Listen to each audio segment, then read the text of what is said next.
Mr. Wenstrup. Thank you, Mr. Chairman.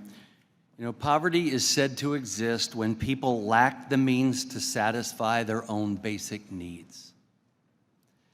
That is the circumstance of every child ever born. So in reality, no one is really out of poverty until they can function independently to satisfy their own basic needs. And no child can truly be lifted out of poverty, but families can. Mr. Underhill is an example of that. And I thank you for the words that you shared with Mr. LaHood. It was spot on. If you're permanently depending on assistance, you are technically not out of poverty. That's what you were saying. And that's an important point for everyone here in Congress to understand when they say we lifted someone out of poverty. No, you did not. Work can lift you out of poverty. We can feed you, educate you, train you, and get you on a path to independence and freedom and truly out of poverty so that you can feed yourself, house yourself, and teach others, which is what you are doing, Mr. Underhill, and you're a great example. You not only teach others, you teach your children. We have in our district some federally qualified health centers which treats the poorest of the poor, and God bless them for doing it. What we have seen is some of them have associated themselves with food banks.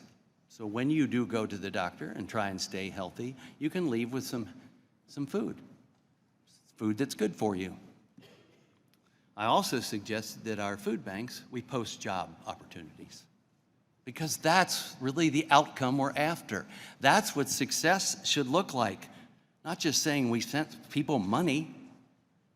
That's short term. That's short term. And too often, the benefits we do offer have cliffs that when you start to make it, you're worse off. That's a problem. But outcomes matter. And you know, I'm proud to lead the Reduce Duplication and Improve Access to Work Act with my colleague, Representative Smucker, because this legislation would address the silos we see in federal programs by allowing states the flexibility to braid TANF and WIOA funds together, WIOA meaning the Workforce Innovation Opportunity Act. That's the final step in the process of truly lifting people out of poverty. I know we've touched on it today. I believe that we've touched on allowing states to transfer some TANF funding to WIOA, braid these funding streams together, which could improve these programs and actually give you the outcome that we want to see for all people. In my home state of Ohio, we've had our own examples of a TANF billing fraud scheme, unfortunately.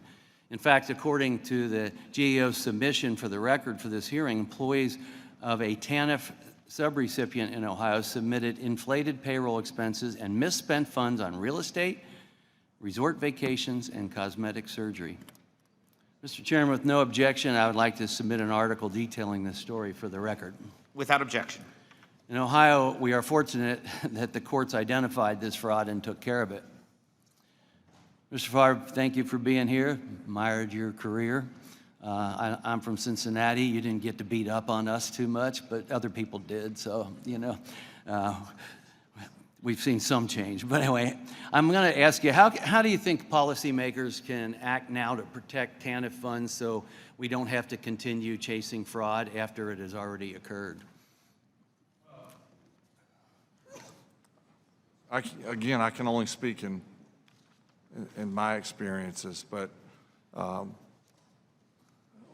I look at something that's happening presently. The attorneys that the state has hired to represent them against myself and others,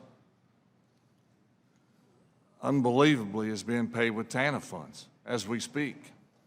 And I mean, that's got to stop. You know, I mean, this has been a 3 or 4 year saga for me in the state of Mississippi. And as much attention has been garnered our way, you would think that we would have this resolved by now. But yet, here we are. And I'm not smart enough to figure out what needs to be done in a lot of areas of TANF, but I know the senseless use of TANF funds for things that they're not intended for has to stop. I think we and need immediately. we need a few more people with a conscience. Thank you. Yeah. Yield back.